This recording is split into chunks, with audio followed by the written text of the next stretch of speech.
Please video पर like और comment जरूर करें। खबर पवन सिंह से जुड़ी है।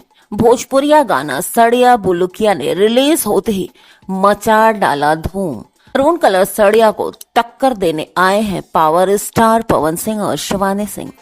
मरून कलर सड़िया गाने का क्रेज अभी उफान पर है। इसी बीच पावर स्टार पवन सिंह का नया भोजपुरी गाना सड़िया बुलुकिया रिलीज हो गया है। इस भोजपुरी गाने में पवन सिंह और क्वीन सालिनी ने धूम मचाकर रख दिया है। YouTube पर इन दिनों फसल फिल्म का भोजपुरी गाना छाया हुआ है।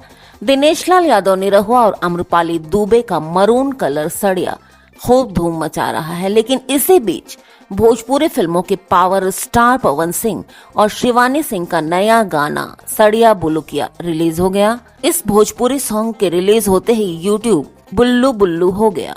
इस गाने में पवन सिंह और क्वीन सालिनी की मजेदार केमिस्ट्री देखने को मिलती है। दिलचस्प बात यह है कि गाने के रिलीज होने के बाद ही पवन सिंह के फैंस ने उन पर प्यार लुटाना शुरू कर दिया। सड़िया बुलुकिया गाने को पवन सिंह और शिवानी सिंह ने गाया है, जबकि पवन सिंह के साथ क्वीन सालिनी नजर आ रही हैं इस गाने के लिरिक्स में।